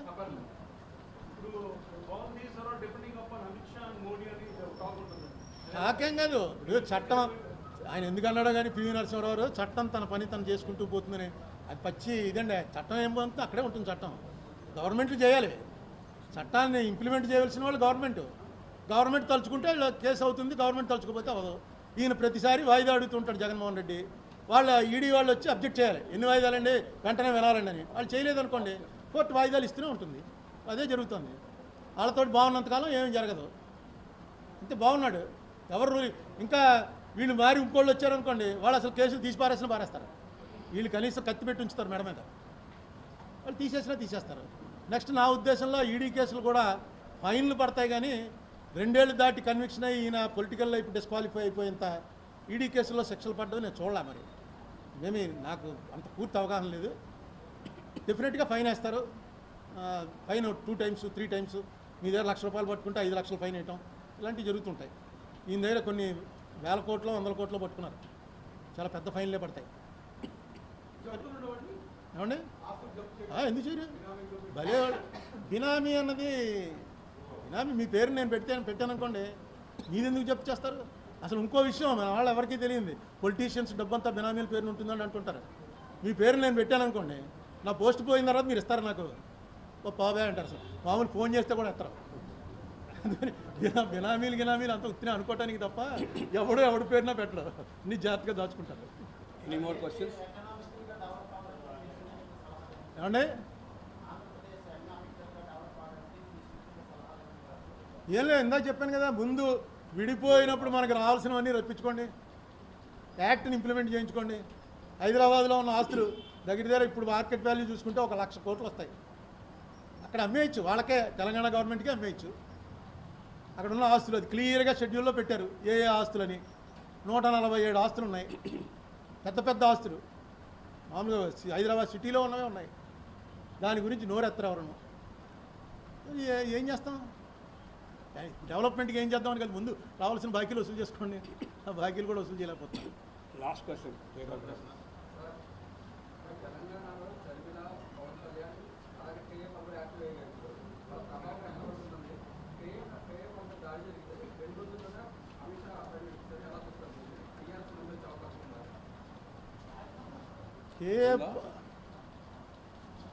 కేఏ పాలు ఇప్పుడు కేఏ పాల్కిను ఒక 7-8 ఏళ్ల క్రితం కేఏ పాల్కి అసలు పోలిక లేదండి. కేఏ పాల్ మీటింగ్ అంటే 2 హెలికాప్టర్లు వచ్చేవాడు. తర్వాత అతను నెట్లో ఉన్నాయి చూడండి, యూట్యూబ్లో ఏవేవో కంట్రీస్లో అతను ఇంటర్వ్యూ చేస్తుంటారు, వాళ్ళ టీవీల్లో మాట్లాడుతుంటాడు. ఇప్పుడు మన లాస్ట్ స్టేజ్లో అర్జునుడి పరిస్థితిలో అయిపోయింది, మంత్రం పలకట్లేదు. దాంతో కొంచెం అతన్ని ఇది చేసి రెడిక్యూల్ చేస్తున్నారు. మొన్న కొట్టింది సీన్ నేను చూశాను, చాలా తప్పు. కేఏ పాల్ పట్ల అలా వ్యవహరించడం, కేఏ పాల్ కదా ఎవరి పట్ల వ్యవహరించినా తప్పు. అందులో ఎంతమంది మీడియా చూస్తున్నారు, అందరూ చూస్తున్నారని తెలిసి అంత ఒకప్పుడు చాలా పెద్ద రిప్యుటేషన్ ఉన్నవాడు, ఎందుకో నాకు నచ్చలే. తర్వాత కేఏ పాల్ కానివ్వండి, ఎవరికైనా సరే ఇండియన్ పాలిటిక్స్లోకి వచ్చి వాళ్ళ అభిప్రాయాలు చెప్పేటువంటి హక్కు ఉంది, పార్టీ పెట్టే హక్కు ఉంది. జనం ఓటేస్తారా ఇరా తర్వాత విషయం. ఇక షర్మిల మరి ఆవిడ ఎందుకు అక్కడ పార్టీ పెట్టిందో నాకైతే తెలియదు, నేను ఎప్పుడూ అడగలేదు. తెలంగాణలో సక్సెస్ అవటం అంటే మరి చాలా కష్టం ఈ ఆంధ్ర తెలంగాణ ఫీలింగ్లో. పవన్ కళ్యాణ్ గారు ఎవరితోటన్నా కలిసి వెళ్తానని చెప్పారా? ఏది వీడితో వెళ్ళడానికి? షర్మిలతో వెళ్తారని నేను అనుకోవట్లేదు. బీజేపీ ఉందిగా, బీజేపీతో ఉన్నాడు కదా ఇప్పుడు.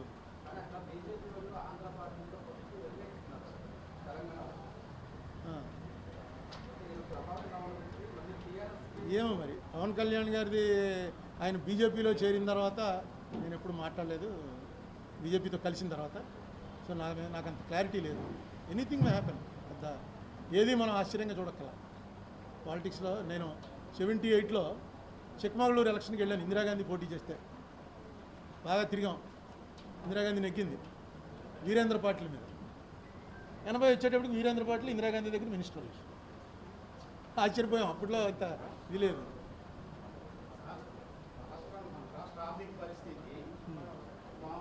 అంటే శ్రీలంక అవడం అనేది $2,000 వాళ్ళకి అప్పు ఉంది, కానీ ఇక్కడ మన ఆంధ్రప్రదేశ్ అప్పు వచ్చేసి 1,40,000 కోట్ల పంచడమే.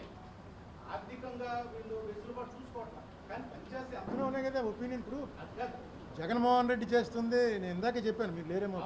జగన్మోహన్ రెడ్డి చేస్తున్నది మరి తనకి తాహత్ లేకుండా అప్పులు తెచ్చి అందరికీ కూడా పంచిపెడుతున్నాడు. ఇప్పుడు జగన్మోహన్ రెడ్డి అన్నవాడు తప్పు చేస్తున్నాడని చెప్పేవాళ్ళు ఎవరన్నా మేము వస్తే ఇది చెయ్యమని చెప్పగలరా? తెలుగుదేశం కానీ పవన్ కళ్యాణ్ కానీ మేము పవర్లోకి వస్తే ఇవన్నీ ఆపుతాం, రాష్ట్రం అప్పులన్నీ తీరుస్తామంటే ఆవిడ ఓటేడు. ఏంటి ఇది ఇలాగా ఎక్కడికి పోతుందో మనకు అర్థం అవ్వట్లేదు.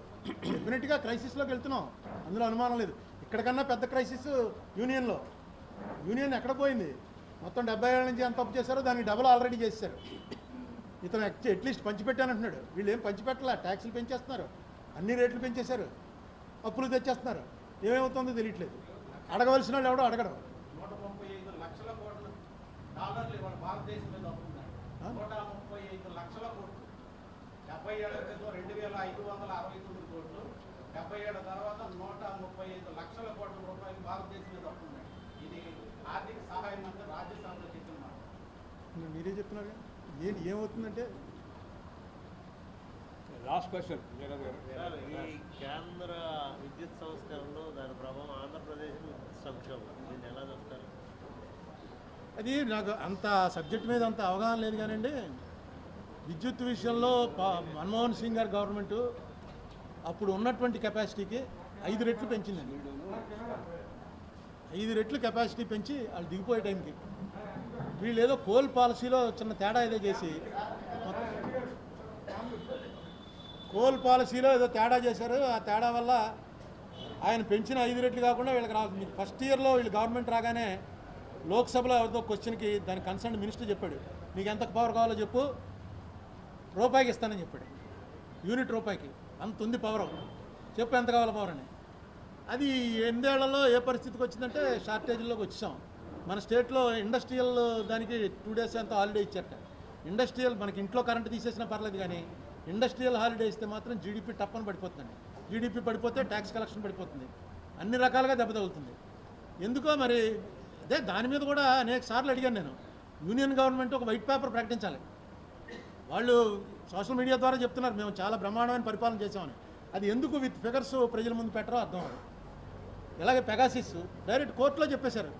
కోర్టు అడిగింది, నువ్వు పెగాసిస్ తెచ్చావా లేదా, ఎస్ ఆర్ నో, సమాధానం చెప్పమన్నారు. ఎక్కడ ఉండదు ఇలా. సుప్రీంకోర్టుకి సమాధానం చెప్పనంటే ఇంకా సుప్రీంకోర్టు ఏం మాట్లాడాలో తెలియక కమిటీ వేసింది. సుప్రీంకోర్టుగా చెప్పని వాళ్ళ కమిటీకి చెప్తారా? పెగాసిస్ స్పైవేర్ అంటే మన ఎన్క్రిప్టెడ్ ఇవి ఉంటాయి, అవి కూడా చూసేయచ్చుట. ఎవరెవరి మీద పెట్టారంటే 300 పేర్లు ఇచ్చారు వాళ్ళు. 300 పేర్లు కూడా పొలిటీషియన్సే. రాహుల్ గాంధీ పెట్టారు, అందరు పొలిటీషియన్స్ పెట్టేశారు. చేయకూడదు అది. అలాగ వచ్చి గవర్నమెంట్లో పడిపోయి మరి ఇక్కడ మనం ఆయన మీద ఉన్న ప్రేమ కొద్దీ ఏం మాట్లాడకూడదు.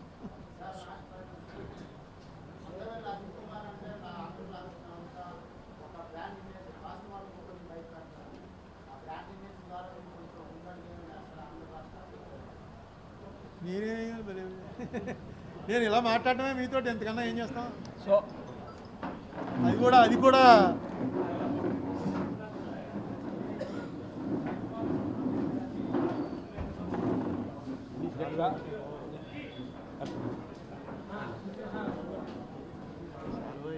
ఇది సాంప్రదాయం సార్. అప్పుడు సుబ్బారావు తెలియజేస్తారు ఎవరొచ్చినా.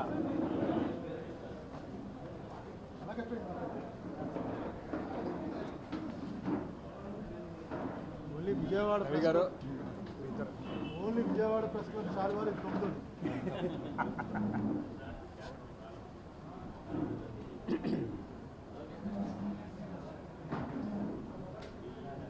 వందన సార్ రాజేష్ గారు.